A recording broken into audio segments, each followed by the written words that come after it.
இன்னைக்கு வீடியோல நம்ம பார்க்க போறது என்னன்னா, சிஎம் பங்கோட ஒய்ஃபான ஏஜே லீ WWE ரிட்டர்ன் வரப்போறாங்க.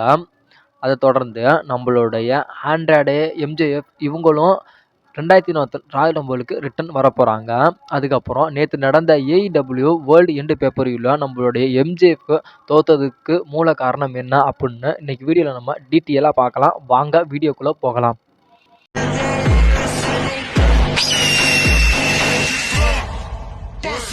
இன்னைக்கு வீடியோல பார்க்க போறது என்னன்னா, WWE முன்னாள் ரெஸ்லரான ஏஜே லீ WWE திரும்பி ரிட்டர்ன் வரப்போறாங்களாம். இது ஆல்மோஸ்ட் கன்ஃபார்ம் நியூஸ் தான். நான் ஏஜே லீ WWE ரிட்டர்ன் வராங்க அப்படின்னு ஏன் சொல்றேன்னா, நம்மளோட சிஎம் பங்கும் ஏஜே லீயும் அதாவது ட்ரைனிங் எடுக்கிற வீடியோ சோஷியல் மீடியாவில் இப்போ ரொம்ப வைரலாக போயிட்டு இருக்கு. இதுக்கு முன்னாடி நம்மளுடைய சிஎம் பங்க் சரே சீரிஸ்க்கு வந்தார். அதுக்கப்புறம் ஒரு இன்டர்வியூவில் கேட்டதுக்கு, அதாவது நீங்கள் 10 வருஷம் கழிச்சு WWE ரிட்டர்ன் வந்திருக்கீங்க, அதே மாதிரி உங்கள் ஒய்ஃபான ஏஜேலியும் WWE ரிட்டர்ன் வருவாங்களா அப்படின்னு சொல்லி கேட்டதுக்கு அவர் என்ன சொன்னார், இது எனக்கு இதுக்கும் சம்மந்தம் இல்லை, நீங்கள் ஏஜேலிட்டே கேட்டுக்கங்க அப்படின்னு சொன்னாங்க. அதுக்கு ஏஜேலி சொன்ன பதில் என்னன்னா, நான் ரெஸ்லிங் கெரியரை விட்டு நான் ஒதுங்கிட்டேன். அதுக்கப்புறம் நான் WWE விட்டு வந்ததுலேருந்து நான் எந்த ஒரு ரெஸ்லிங் கம்பெனிக்கும் போய் நான் ரெஸ்லிங் பண்ணல. எனக்கு அதில் கொஞ்சம் கூட நான் விருப்பம் இல்லை அப்படின்னு சொல்லி நம்மளுடைய ஏஜே லீயே சொன்னாங்க. ஆனால் இப்போ நம்மளுடைய ஏஜே லீயும் நம்மளுடைய சிஎம் பங்க்கும் 2 பேரும் ஒன்றா ட்ரைனிங் எடுக்கிறாங்க. இதனால ஆல்மோஸ்ட் 2024 நடக்க போகிற ராயல் ரம்பிளுக்கு நம்மளுடைய ஏஜே லீ கண்டிப்பாக வருவாங்கன்னு அதிகமாகவே எதிர்பார்க்கலாம். நம்மளோட ஏஜே லீ WWE ரிட்டர்ன் வந்துட்டாங்கன்னா, ஒரு உமன் டிவிஷன்லேயே ஒரு ஸ்ட்ராங்கான ஒரு உமன் டிவிஷனாக மாறுறதுக்கு அதிகமாக வாய்ப்பு இருக்குது. ஏன்னா நம்மளுடைய ஏஜே லீ வந்துட்டாங்கன்னா, அதாவது உமன் டிவிஷனில் ஒரு டஃப் கொடுக்குற மாதிரி இருக்கும். ஆனால் எத்தனை பேர் நம்மளுடைய ஏஜே லீ ராயல் ரம்பிளுக்கு ரிட்டர்ன் வரதை எத்தனை பேர் விரும்புகிறீங்கன்னு சொல்லி உங்கள் கமெண்ட் செக்ஷனில் மறக்காமல் கமெண்ட் பண்ணுங்கள். நெக்ஸ்ட் நியூஸாக டே 1 பேப்பரிக்கு WWE ஃபார்மர் WWE சாம்பியன் டே 1 பேப்பரிக்கு ரிட்டர்ன் வரப்போறாரு அப்படின்னு சொல்லிட்டு நம்மளுடைய ட்ரிபிள் ஹெச் ஒரு பிக்கெஸ்ட் அனௌன்ஸ்மெண்ட்டை அனௌன்ஸ் பண்ணிட்டார். அப்போலேருந்து இப்போ வரைக்கும் டே 1 பேப்பரிக்கு எந்த ரெஸ்லர் ரிட்டர்ன் வருவாங்க அப்படின்ட்டு ஃபேன்ஸ் எல்லாம் அதிகமாக மண்டையை பிச்சுக்கிட்டு இருக்காங்க. இந்த டே 1 பேப்பருக்கு நம்மளுடைய ராக் வருவாரா, இல்லை கோல்டுபர்க் வருவாரா, இல்லை பிராக் லெஸ்னர் வருவாரா, இல்லை ஸ்டோன் கோல்டு வருவாரா, இல்லை பிக்கி வருவாரா அப்படின்னு சொல்லிட்டு பல விதமான ரூமர் போயிட்டு இருக்கு. ஆனால் இந்த ரெஸ்லர் வருவாங்கன்னு. ஆனால் நம்மளுடைய WWE இந்த எந்த ரெஸ்லர் கொண்டுட்டு வருவாங்கன்னு தெரில. ஆனால் இதை ஒரு சஸ்பென்ஸாக நம்மளுடைய WWE வச்சுருக்காங்க. இன்னும் வரைக்கும் ஒரு சின்ன விஷயம் கூட லீக் அவுட் ஆகாமல் நம்மளுடைய WWE வச்சுருக்காங்க. நாளைக்கு நடக்க போகிற டே 1 பேப்பரிக்கும் WWE ஃபார்மர் WWE சாம்பியன் யார் ரிட்டர்ன் வராங்கன்னு நம்ம வெயிட் பண்ணியே பார்க்கலாம். நெக்ஸ்ட் நியூஸாக டபிள்யூ ரெஸ்லரான கிறிஸ் ஜெரிக்கோ இப்போ ஒரு மிகப்பெரிய ஒரு பிரச்சனையில மாட்டிக்கிட்டாரு.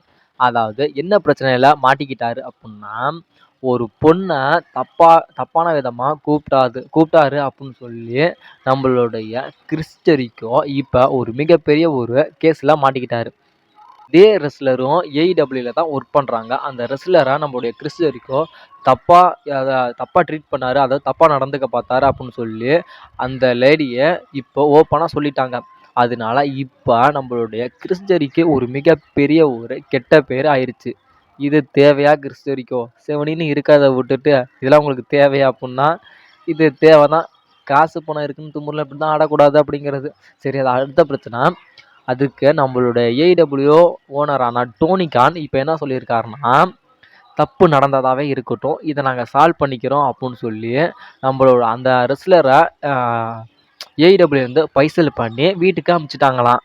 அதுக்கு நம்மளுடைய டோனி கான் என்ன சொல்லியிருக்காருன்னா, நீங்கள் என்ன தப்பு வேணுமாலும் பண்ணுங்க, அந்த தப்பை நான் எதாக இருந்தாலும் நான் சால்வ் பண்ணுறேன் அப்படின்னு சொல்லி நம்மளோட டோனி கான் சொல்கிறேன். அதாவது உமன்ஸுக்கெல்லாம் ஒரு சேஃபான ஒரு ரெஸ்லிங் கம்பெனி எதுனா ஏஇடபிள்யூ தான் அப்படின்னு சொல்லி நம்மளுடைய டோனி கான் சொல்கிறாரு.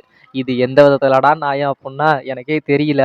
அதான் சொல்லுவாங்கல்ல, வேட்டையாடினது எருமை, இதில் என்ன பெருமை அப்படிங்கிற மாதிரி, தப்பு பண்ணது தப்பு பண்ணிவிட்டு எதாக இருந்தாலும் நாங்கள் சால்வ் பண்ணிக்கிறோம் அப்படின்னு சொல்கிறாரு பாரு. இதெல்லாம் என்ன சொல்கிறதுனே தெரியல, சிரிப்பு தான் வருது. சரி, நம்ம நியூஸ்க்கு வருவோம். நம்ம நெக்ஸ்ட் நியூஸை பார்ப்போம். என்னன்னு, நேற்று ஏஇடபிள்யூ வேர்ல்டு எண்டு அப்படின்னு பேப்பரியூ நடந்துச்சு. இந்த பேப்பரியோட மெயின் ஈவெண்ட்டாக நம்மளுடைய சமோஜோக்கும் நம்மளுடைய எம்ஜேக்கும் ஏஇடபிள்யூ வேர்ல்டு சாம்பியனுக்கான மேட்ச் நடந்துச்சு. இந்த மேட்ச்சில் நம்மளுடைய சமோஜோ நியூ ஏஇடபிள்யூ வேர்ல்டு சாம்பியனாக ஆயிட்டாரு. நம்மளுடைய சமோஜாவை நியூ வேர்ல்டு சாம்பியனாக ஆக்கிறதுக்கான காரணம் என்ன அப்படின்னு சொல்லிட்டு இப்போ லீக் ஆகிருக்கு. அதாவது நம்மளுடைய எம்ஜேஎஃப் ஏஇடபிள்யூவில் கான்ட்ராக்டிங்க இன்னும் சைன் பண்ணலையாம். நம்மளுடைய டோனி கான் சைன் பண்ணுங்க அப்படின்னு சொன்னதுக்கு சரி பார்த்துக்கலாம் அப்புறம் சைன் பண்ணிக்கலாம் அப்படின்னு சொல்லிக்கிட்டே இருக்கிறாரா நம்மளுடைய எம்ஜேஎஃப். அதனால நம்மளுடைய எம்ஜேஎஃப் அதாவது பண்ணலாமா வேணாமா அப்படின்னு சொல்லிட்டு 2 விதமான கன்ஃபியூஷனில் இருக்காராம். அதனால நம்மளுடைய டோனி கான் என்ன பண்ணிட்டாரு, இவன் இப்போக்கே சைன் பண்ணுற மாதிரி தெரியல அப்படின்னு சொல்லிட்டு, சரி இவன் எப்படியும் கான்ட்ராக்ட் முடிய போகுது, இவன் திரும்பி எப்படியும் டபிள்யூடபிள்யூக்கே போயிடுவான், அதனால இவனுக்கான ஆப்பர்ச்சுனிட்டி எதுக்கு அப்படின்னு சொல்லிட்டு இப்போ அந்த வேர்ல்டு சாம்பியனை பிடுங்கி நம்மளுடைய சமோஜாவுக்கு கொடுத்துட்டாராம். ஆனால் ராயல் ரம்பிளில் நம்மளுடைய எம்ஜேஎஃப் ரிட்டர்ன் வர்றதுக்கு அதிகமாகவும் வாய்ப்பு இருக்குது. ஏன்னா தான் நம்மளுடைய எம்ஜேஎஃப் ஏஇடபிள்யூவில் கான்ட்ராக்ட் சைன் தான் நம்மளுடைய எம்ஜேஎஃப் ஏஇடபிள்யூ சைன் பண்ணாமல் இருக்காரு. அதனால நம்மளுடைய ராயல் ரம்பிள் கூட நம்மளுடைய எம்ஜேஎஃப் ரிட்டர்ன் வர்றதுக்கு அதிகமாக வாய்ப்பு இருக்குது. ஒரு பக்கம் நம்மளுடைய ட்ரிபிள் ஹெச் நல்ல சேலரி தரேன், நல்ல நான் புஷ் தரேன், நல்ல ஒரு ஆப்பர்ச்சுனிட்டி தரேன்னு சொல்லி நம்மளுடைய ட்ரிபிள் ஹெச் ஒரு பக்கம் நிற்கிறாரு. நம்மளுடைய டோனி கான் நின்றுட்டு வந்து இல்லை நீ வெளியே ரெஸ்லிங் கம்பெனிக்கெலாம் போவானா, நீ இங்கே இரு அப்படின்னு சொல்லி நம்மளுடைய வெயிட் பண்ணி பார்க்கலாம். நம்மளுடைய எம்ஜேஎஃப் ஏஇடபிள்யூலே ரெசல் பண்ணுறாரா இல்லை டபிள்யூடபிள்யூக்கு வந்து ரெசல் பண்ணுறாரா அப்படின்னு சொல்லி நம்ம வெயிட் பண்ணி பார்க்கலாம்.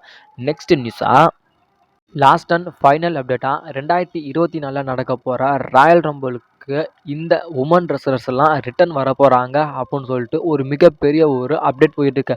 அந்த ரெஸ்லர்ஸ் யார் யாருன்னு பார்க்கலாம். ஃபஸ்ட்டாக இருக்கிறது நம்மளுடைய ஏஜேலி, அதாவது சிஎம் பங்கோட ஒய்ஃபு 2024 ராயல் ரம்பிளுக்கு வருவாங்க அப்படின்னு சொல்லப்படுது. 2வதாக நம்மளுடைய சாஷா பேங்க், 3வதாக நம்மளுடைய திரிஸ் ஸ்டேட்டஸ், 4வதாக நம்மளுடைய நிக்கி ஜேம், 5வதாக டெம்னோ பிரீசஸ், 6வதாக நம்மளுடைய சாட் கேர்கில், 7வதாக நம்மளோட நயோமி. இந்த ரெஸ்லர்ஸ் தான் 2024 ராயல் ரம்பிளுக்கு உமன்ஸ் ராயல் ரம்பிளுக்கு ரிட்டர்ன் வருவாங்க அப்படின்னு சொல்லி ஒரு மிகப்பெரிய ஒரு அப்டேட் இருக்குது. இந்த ரெஸ்லர் நான் சொன்ன இந்த ரெஸ்லர்ஸ் வரவும் வாய்ப்பு இருக்குது, வராமல் போகிறதுக்கும் வாய்ப்பு இருக்குது. இது 100% உண்மையான நியூஸ் கிடையாது. இதை யாரும் அதிகமும் நம்பாதீங்க, எதிரும் பார்க்காதீங்க. இது ஒரு நியூஸ் தான். இப்போ நான் சொன்ன இந்த 7 ரெஸ்லர்ஸில் எந்த ரெஸ்லர் வந்தால் நல்லா இருக்குன்னு உங்களோட கருத்தை மறக்காமல் சொல்லுங்கள். இன்றைக்கி ரெஸ்லிங் நியூஸ் அவ்வளோதான் ப்ரோ. வீடியோ பிடிச்சிருந்துச்சுன்னா வீடியோக்கு ஒரு லைக் பண்ணிவிட்டு நம்ம சேனலை மறக்காமல் சப்ஸ்கிரைபர் பண்ணுங்கள் நண்பா.